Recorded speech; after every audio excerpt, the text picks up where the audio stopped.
ರಾಜ್ಯದಲ್ಲಿದ್ದಾರೆ Amit Shah. CM Siddaramaiah ಅವರ ಅಡ್ಡಾದಲ್ಲಿ ಅಮಿತ್ ಶಾ ಪಾಂಚಜನ್ಯ.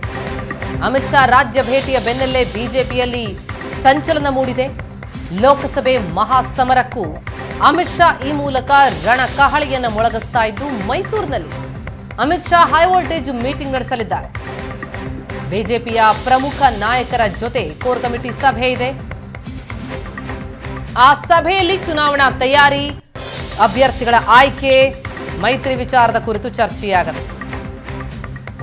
ಲೋಕಸಭಾ ಸಂಗ್ರಾಮವನ್ನ ಗೆಲ್ಲುವುದಕ್ಕೆ ಅಮಿತ್ ಶಾ ತಂತ್ರಗಾರಿಕೆಯನ್ನ ಹೆಣಿತಾ ಇದ್ದು ಶಾ ರಾಜ್ಯ ಭೇಟಿ ಭಾರಿ ಮಹತ್ವ ಪಡೆದುಕೊಳ್ತಾ ಇದೆ. ಪ್ರಮುಖವಾಗಿ ಜೆಡಿಎಸ್ ಜೊತೆಗಿನ ಮೈತ್ರಿ, ಸೀಟು ಹಂಚಿಕೆ, ಈ ವಿಚಾರಗಳ ಬಗ್ಗೆ ರಾಜ್ಯ ನಾಯಕರ ಅಭಿಪ್ರಾಯವನ್ನ ಶಾ ಪಡೆಯಲಿದ್ದಾರೆ.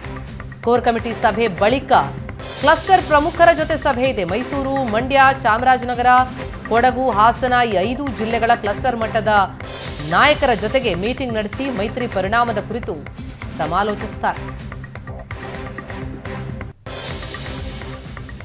ಈ ಬಗ್ಗೆ ಇನ್ನಷ್ಟು ಡೀಟೇಲ್ಸ್ ನೀಡ್ತಾರೆ ನಮ್ಮ ಪ್ರತಿನಿಧಿ ರವಿ ಶಿವರಾಮ್ ಈಗ ಸಂಪರ್ಕದಲ್ಲಿದ್ದಾರೆ. ರವಿ, ಅಮಿತ್ ಶಾ ರಾಜ್ಯ ಭೇಟಿ ಭಾರಿ ಮಹತ್ವವನ್ನು ಪಡೆದುಕೊಳ್ತಾ ಇದೆ. ಯಾಕಂದ್ರೆ ಬರಲಿರೋದು ಲೋಕಸಭಾ ಚುನಾವಣೆ, ಜೊತೆಗೆ ಈ ಬಾರಿ ಬಿಜೆಪಿ ಜೆಡಿಎಸ್ ಮೈತ್ರಿಯಾಗಿದೆ.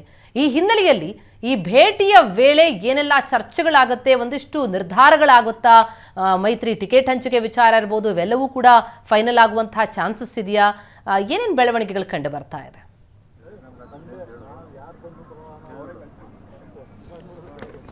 ಪ್ರತಿಮಾ, ಬಿಜೆಪಿ ಜೆಡಿಎಸ್ ಮೈತ್ರಿ ಆದ ಬಳಿಕ ಸಹಜವಾಗಿ ರಾಜ್ಯ ನಾಯಕರುಗಳ ಜೊತೆ ನೇರ ಕೋರ್ ಕಮಿಟಿಯಲ್ಲಿ ಅಮಿತ್ ಶಾ ಮೊದಲ ಬಾರಿಗೆ ಚರ್ಚೆಯನ್ನು ಮಾಡ್ತಾ ಇದ್ದಾರೆ.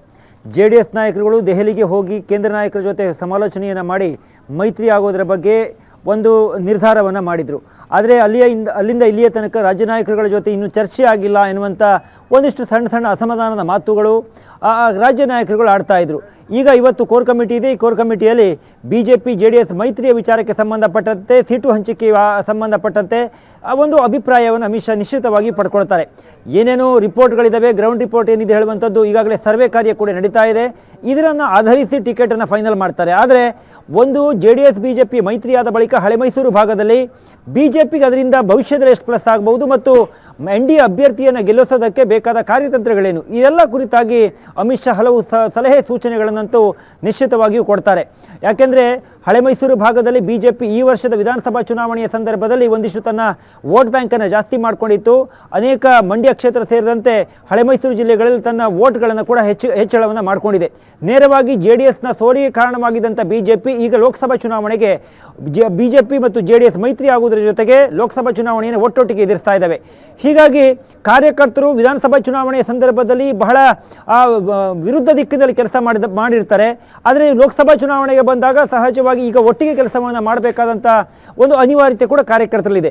ನೀವು ಮೇಲ್ಗಡೆ ರಾಜ್ಯ ನಾಯಕರು, ಕೇಂದ್ರ ನಾಯಕರುಗಳು ಸಮಾಲೋಚನೆಯನ್ನು ಮಾಡಿ ನಿರ್ಧಾರ ಮಾಡಿದರೂ ಕೂಡ ಕಾರ್ಯಕರ್ತರ ಮಟ್ಟದಲ್ಲಿ ಹೇಗೆ ಹೊಂದಾಣಿಕೆಯನ್ನು, ಪರಸ್ಪರ ವಿಶ್ವಾಸವನ್ನು ಮೂಡಿಸಬೇಕನ್ನುವ ನಿಟ್ಟಿನಲ್ಲಿ ಅಮಿತ್ ಶಾ ಅದಕ್ಕೂ ಕೂಡ ಹಲವು ಸೂಚನೆಗಳನ್ನು ಕೊಡಬಹುದು. ಅಂತಿಮವಾಗಿ ಮಂಡ್ಯ ಇರಬಹುದು, ಹಾಸನ ಇರಬಹುದು, ಬೆಂಗಳೂರು ಗ್ರಾಮಾಂತರ ಈ 3 ಕ್ಷೇತ್ರಗಳನ್ನು ಜೆಡಿಎಸ್ಗೆ ಬಿಟ್ಟುಕೊಡಬಹುದು ಎನ್ನುವಂಥ ಚರ್ಚೆಯೂ ಕೂಡ ಇದೆ. ವಿಜೇಂದ್ರ ಈಗಷ್ಟೇ ಮಾಧ್ಯಮಗಳಿಗೆ ಮಾತನಾಡುವಾಗ ಬಹಳ ಸೂಕ್ಷ್ಮವಾಗಿ ಒಂದು ಪದವನ್ನು ಹೇಳಿದರು. ಮಂಡ್ಯವನ್ನು ಜೆಡಿಎಸ್ಗೆ ಬಿಟ್ಟುಕೊಡಬೇಕು ಅನ್ನುವಂಥ ವಿಚಾರ ಮಾಧ್ಯಮದಲ್ಲಿ ಚರ್ಚೆ ಆಗ್ತಾ ಇದೆ. ಆದರೆ ನಾವು ಇನ್ನೂ ಕೂಡ ಅದರ ಬಗ್ಗೆ ತೀರ್ಮಾನವನ್ನು ಮಾಡಿಲ್ಲ ಎನ್ನುವಂಥ ಮಾತುಗಳನ್ನು ಹೇಳ್ತಾ ಇದ್ರು ಕೂಡ ಮಂಡ್ಯದಲ್ಲಿ ಜೆಡಿಎಸ್ನ ಬದಲಾಗಿ ಬಿಜೆಪಿಯ ಟಿಕೆಟ್ ಇಟ್ಕೊಳ್ಬೇಕು, ಬಿಜೆಪಿ ಅಭ್ಯರ್ಥಿಯನ್ನು ಹಾಕಬೇಕು ಅನ್ನುವಂಥ ಒಂದು ಮಾತುಗಳನ್ನು ಕೂಡ ಸುಮಲತಾ ಹೇಳ್ತಾ ಇದ್ದಾರೆ. ಸುಮಲತಾ ವಿಧಾನಸಭಾ ಚುನಾವಣೆಯ ಸಂದರ್ಭದಲ್ಲಿ ಬಿಜೆಪಿಗೆ ಸಪೋರ್ಟನ್ನು ಮಾಡಿದರು. ಈಗ ಲೋಕಸಭೆಗೆ ಬಿಜೆಪಿಯಿಂದ ಟಿಕೆಟನ್ನು ನಿರೀಕ್ಷೆ ಮಾಡ್ತಾ ಇದ್ದಾರೆ. ಹೀಗಾಗಿ ಹಳೆ ಮೈಸೂರು ಭಾಗದಲ್ಲಿ ಬಿಜೆಪಿ ಯಾವ ಕ್ಷೇತ್ರಗಳನ್ನು ಜೆಡಿಎಸ್ಗೆ ಕೊಡಬಹುದು, ಒಂದು ವೇಳೆ 3 ಅಲ್ಲ 4 ಸ್ಥಾನವನ್ನು ಕೊಡಬೇಕು ಆದರೆ ಕೋಲಾರವನ್ನು ಕೊಡಬಹುದಾ, ಚಿಕ್ಕಬಳ್ಳಾಪುರವನ್ನು ಬಿಟ್ಟುಕೊಡಬಹುದು ಅನ್ನುವ ಕುರಿತಾಗಿ ಕೂಡ ರಾಜ್ಯ ನಾಯಕರುಗಳಿಗೆ ಅವಕಾಶ ಇದ್ದರೆ ಇವತ್ತಿನ ಕೋರ್ ಕಮಿಟಿಯಲ್ಲಿ ಆ ವಿಚಾರವೂ ಕೂಡ ಚರ್ಚೆಗೆ ಬರಬಹುದು. ಆದರೆ ಇವತ್ತಿನ ಕೋರ್ ಕಮಿಟಿ ಬಹಳ ಡೀಪ್ ಆಗಿ ಬಹಳ ಸುದೀರ್ಘವಾಗಿ ಆಗತ್ತೆ ಅನ್ನುವಂಥ ನಿರೀಕ್ಷೆ ಇಲ್ಲ. ಯಾಕೆಂದರೆ ಕೋರ್ ಕಮಿಟಿಯ ಹಿರಿಯ ಸದಸ್ಯರುಗಳಾದ BS ಯಡಿಯೂರಪ್ಪನವರು ಇರಬಹುದು, ಕಾರಜೋಳ ಇರಬಹುದು, ಇನ್ನೂ ಕೆಲವು ನಾಯಕರುಗಳು ಇವತ್ತಿನ ಕೋರ್ ಕಮಿಟಿ ಸಭೆಗೆ ಬರ್ತಾ ಇಲ್ಲ. ಇದನ್ನು ಒಂದು ರೀತಿ ಫಾರ್ಮಾಲಿಟೀಸ್ಗೋಸ್ಕರ ಮಾಡ್ತಾ ಇದ್ದಂತೆಯೂ ಕಾಣ್ತಾ ಇದೆ.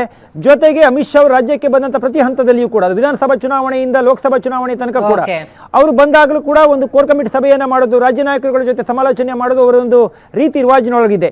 ಹೀಗಾಗಿ ಇವತ್ತಿನ ಕೋರ್ ಕಮಿಟಿ ಸಭೆ ಕೇವಲ ಫಾರ್ಮಾಲಿಟೀಸ್ಗೋಸ್ಕರ ನಡೆಯುತ್ತಾ ಅಥವಾ ಒಂದು ಸುದೀರ್ಘವಾದ ಚರ್ಚೆಯಾಗಿ ಅಂತಿಮವಾಗಿ ಟಿಕೆಟ್ ಹಂಚಿಕೆ, ಜೆಡಿಎಸ್ನ ಮೈತ್ರಿ ವಿಚಾರ ಎಲ್ಲವೂ ಚರ್ಚೆಗೆ ಬರುತ್ತೆ ಅನ್ನುವಂಥ ಕುತೂಹಲ ಇದೆ. ಆದರೆ ಒಟ್ಟಾರೆಯಾಗಿ ಅಮಿತ್ ಶಾ ಅವರು ಲೋಕಸಭಾ ಚುನಾವಣೆಗೆ ತಯಾರಿ ಎನ್ನುವಂತೆ ಮೈಸೂರಿನಿಂದ ತಮ್ಮ ಪ್ರವಾಸವನ್ನು ಆರಂಭಿಸಿದ್ದಾರೆ.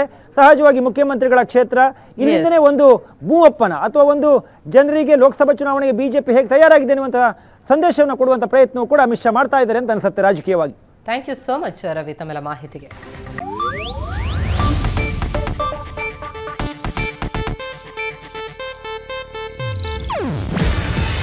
ಇದು ಏಷ್ಯಾನೆಟ್ ನ್ಯೂಸ್ ನೆಟ್ವರ್ಕ್ ಪ್ರಸ್ತುತಿ.